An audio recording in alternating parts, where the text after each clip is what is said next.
दोस्तों। तो हमारा नेक्स्ट टॉपिक है how to divide two decimals. तो सबसे पहले हमें इसमें थोड़ा सी चीज़ें ध्यान रखनी पड़ेगी, इसके कुछ रूल्स ज़्यादा है।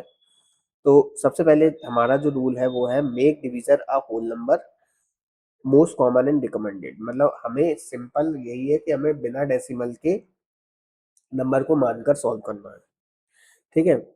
और दूसरा band direct long division, band division is already whole. और दूसरा जो मेथड है कि वो है लॉन्ग डिवीजन का। ये कब होता है? जब डिवीजर होल हो, होल नंबर हो। तो जैसे इसके कुछ एग्जांपल दिए। सबसे पहले हमारा एग्जांपल है कि 12.96 को हमें डिवाइड करना है 0.4 से।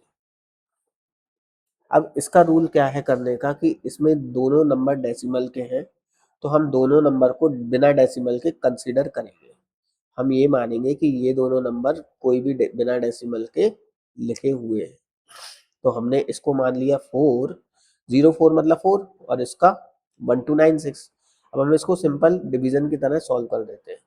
तो 4 3 टाइम्स जाएगा, ये 12।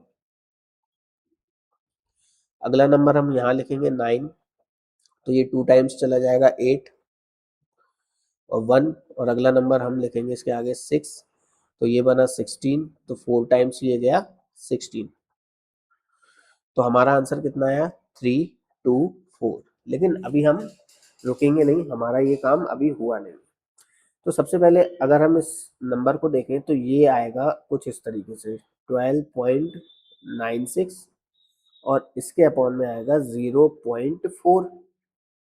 डिवीजन के बाद वाला नीचे आता है, डिवीजन के पहले वाला ऊपर आता है।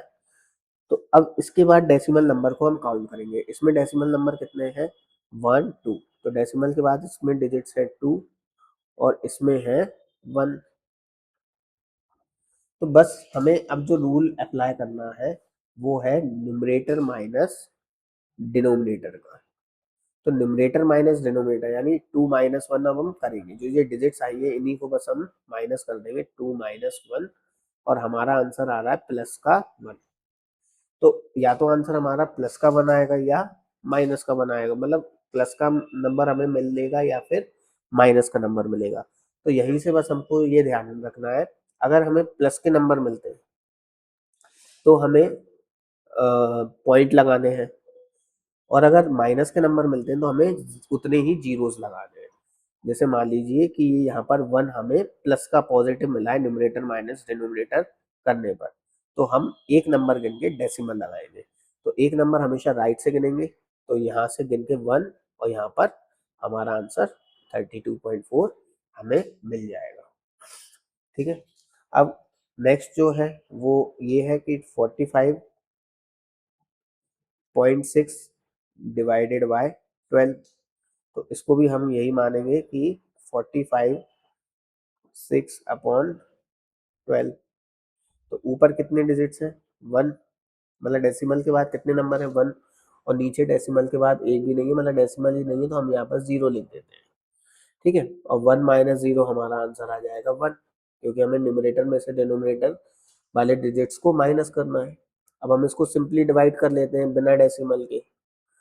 तो ये हुआ 456। तो 12 3 टाइम्स कितना जाएगा? ये 36, और बचेगा कितना? 9, और अगला नंबर है 6। तो 12 8 टाइम्स क्या कितना? 96। तो 96 जाने पर ये पूरा का पूरा डिवाइड हो गया। तो हमारा आंसर आया कितना? 38। और यहाँ पर माइनस करने पर हमारा प्लस का 1 आ रहा था, तो बस हम नंबर को गिनेंगे 1 और यहाँ पर डेसिमल नंबर लगा देंगे। ये हमारा हो चुका है। अब नेक्स्ट हमारा जो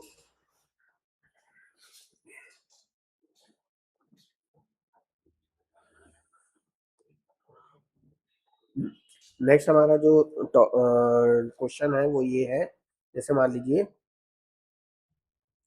7.5 डिवाइडेड बाय 0.25। तो इसको जब आप सॉल्व करोगे तो 7.5 अपॉन में 0.25 आप इस तरीके से लिखेंगे। इसमें डेसिमल के बाद हम डिजिट्स देखें तो ये है 1 और इधर देखें तो ये है कितनी 2। तो अब हम क्या करेंगे, न्यूमरेटर माइनस डिनोमिनेटर करेंगे तो 1 माइनस 2 हमें करना पड़ेगा और हमारा आंसर इस बार आ रहा है माइनस के 1। तो ये माइनस का 1 अभी हमें ध्यान रखना है कि हमें बाद में क्या करना है। तो सबसे पहले हम जो बाद का नंबर है इसको हम बाहर बाहर लिखेंगे और अंदर के नंबर को हम 75 लिख देंगे। तो हमें मालूम है ये 25 की टेबल में जो 3 टाइम्स है वो 75 आता है। तो हमारा आंसर कितना हो गया, इसका आंसर हो गया 3। लेकिन अभी हमारा काम पूरा हुआ नहीं। तो इसका आंसर जो 3 आया है